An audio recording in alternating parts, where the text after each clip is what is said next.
আপনি কি জানেন শিবলিঙ্গের উপর পা রেখে যে মানুষটি চোখ উৎসর্গ করেছিলেন তিনি কে ছিলেন, আর যার ভক্তির সামনে দেবতারা পর্যন্ত নত হয়েছিলেন? চলুন আজ যাই অন্ধ্রপ্রদেশের রহস্যে ভরা শ্রীকালাহস্তিতে একজন সাধারণ শিকারী কিন্তু অদ্ভুত ও অকৃত্রিম ভক্তের গল্প শুনতে, যার নাম আজ ইতিহাসে কান্নাপ্পা।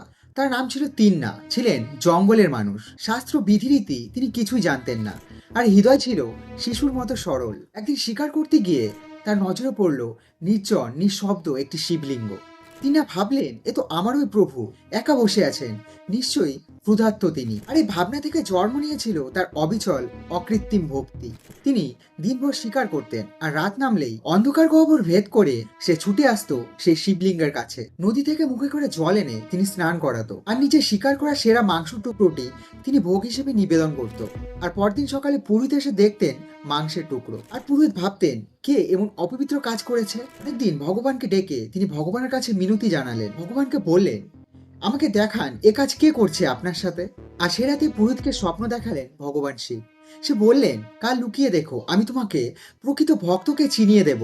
পরদিন রাত পুরোহিত লুকিয়ে দেখলেন কানাপ্পা এলো আগের মতোই সহজ স্নেহ নিয়ে। আর হঠাৎই শিবলিঙ্গের ডান চোখ থেকে রক্ত ঝরতে লাগলো। কানাপ্পা বিচলিত হয়ে ছুটে বেড়ালেন, তিনি ভেষজ লাগালেন, মাটি লাগালেন, কিন্তু কিছুতেই সে রক্ত থামছে না। আর তখন তার সরল মস্তিষ্কে এলো একটাই ভাবনা, আমার প্রভুর চোখে ব্যথা, তাহলে আমি কি করব, আমার নিজের চোখই দিয়ে দিই। একটু দ্বিধাও না করে তিনি তীরের ডগায় নিজের ডান চোখ তুলে শিবলিঙ্গে বসিয়ে দিলেন। আর রক্ত মুহূর্তেই থেমে গেল। কিন্তু এবার শিবলিঙ্গের বা চোখে রক্ত। কানাপ্পা বুঝলেন এবার আমার দ্বিতীয় চোখও দিতে হবে।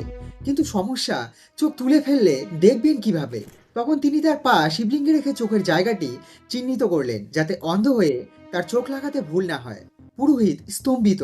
ওই মুহূর্তে বজ্র গম্ভীর শব্দে প্রকাশ পেলেন ভগবান স্বয়ং শিব। তিনি কানাপ্পাকে বুকে টেনে নিয়ে বললেন, তোমার ভক্তির মহিমা অপরিসীম, এবং তাকে মোক্ষ লাভ করালেন। ঘটনাস্থল আজ শ্রী কালাহস্তির বায়ুলিঙ্গম মন্দিরের পাশে, যেখানে 325টি সিঁড়ি পেরোলেই দেখা মিলবে এই ঐতিহাসিক কানাপ্পা মন্দির। এমন ভক্তি পৃথিবীতে আজ কোথাও নেই। তাই আপনি যদি ভগবান শিবের ভক্ত হয়ে থাকেন, তাহলে অবশ্যই কমেন্টে লিখুন হর হর মহাদেব, আর চ্যানেলটি সাবস্ক্রাইব করতে ভুলো না।